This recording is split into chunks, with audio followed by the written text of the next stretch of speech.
Petite sortie aiguille rouge de fin décembre, de début de saison, hein, liée aux faibles chutes de neige qu'on avait eues depuis le début. Donc on part à trois copains, hein, petite équipe habituelle, histoire d'aller un peu s'oxygéner en période de fête où on a abusé de plein de bonnes choses.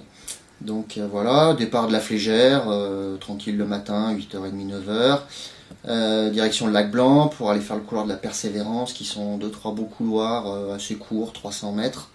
Après le lac Blanc, avec redescendre soit sur la Flégère, soit sur le col des Montées. Donc, écoute, les chutes de neige avaient été, comme je le disais précédemment, relativement faibles. Le couloir montait bien, un petit peu d'accumulation, mais bon, pas vraiment de risque majeur, en tout cas, comme nous on l'a pensé. On enchaîne le couloir, on se retrouve au pied. Certains étaient partisans de retourner sur la Flégère, d'autres de dire bon, on taille sur le col des Montées, ça nous fera un peu plus de ski à faire. Donc voilà, nous voilà partis sur le col des Montées. On traverse un peu les combes en Crenat, et puis on arrive donc vers le dernier goulet que je crois les spécialistes nomment le goulet ou le couloir de Pratoran. Toutes les crêtes étaient dégarnies, hein, donc il n'y avait vraiment pas de neige, les varos étaient sortis. Et puis du coup, juste avant le dernier petit goulet qui fait une centaine de mètres de long et qui après ramène dans des pentes plutôt douces et sympathiques, un peu avec quelques arbustes, juste en deçà du col des Montées côté Valorcine. Voilà, moi je passe le premier, donc j'étais en ski, je me mets un peu safe 200 mètres plus bas sur une espèce de mamelon. Le deuxième qui passe en snowboard, idem. Et puis le troisième de l'équipe qui était en même temps aussi en ski et le plus léger. Au moment où il part, en fait toute la pente décroche au niveau du goulet. Ça part doucement, quelques blocs plutôt, donc effectivement avalanche de plaques avant. Ça l'assoit, il essaye de skier, un vraiment très fort skieur.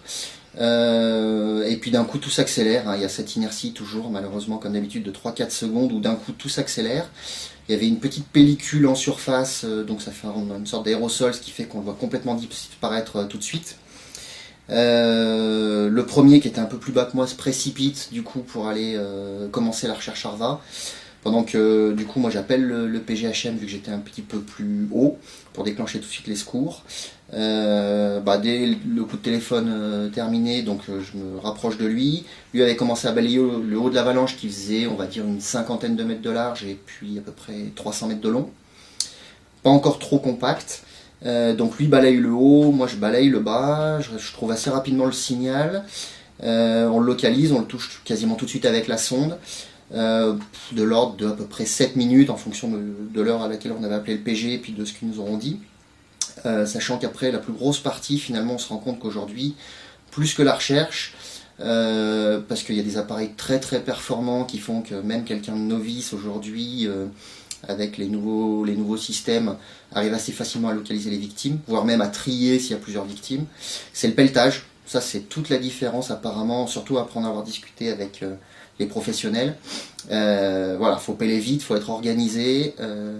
Une des choses qui paraît la plus aberrante, c'est de se dire si on a l'arva, c'est partir sans pelle ou sans sonde, parce qu'on fait rien, on peut pas creuser ni avec une planche de snow, ni avec des skis, encore moins avec ses mains.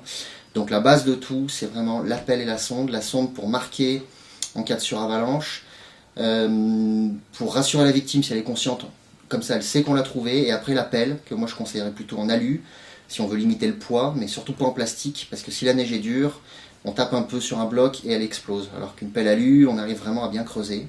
Donc là, on a dû peler de l'ordre de 8 minutes, sachant qu'il était enfoui à 1,50 m à 2.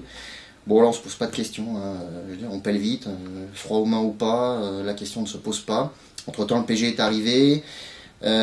Juste, il passait un peu du mauvais côté, donc ces 15 premières minutes un peu fatidiques.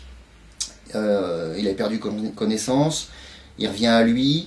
On le secoue un peu, surtout mon inséparable copain lui met 2-3 claques et puis le motive verbalement pour qu'il revienne. 2-3 minutes d'inertie pour qu'il ouvre les yeux et qu'il commence un peu à crachouiller. Donc le temps que le PG arrive, on a réussi à le sortir quasiment en totalité. Et en fait, ils nous aideront à élargir la plateforme pour l'héliporter. On en parle aujourd'hui parce que ça s'est particulièrement bien terminé. Il a un peu le genou qui a tiré, mais rien d'autre. Petit check-up à l'hôpital de Salange, parce que malgré tout, avec une perte de connaissance, il faut un tour pour voir si tout se passe bien. Il était tombé à peu près à 34 degrés et remontera chez lui le soir. La moralité, c'est que malgré un faible enneigement, il faut toujours se méfier, et notamment du travail effectué par le vent. En tout cas, moi, c'est ce que j'en retire.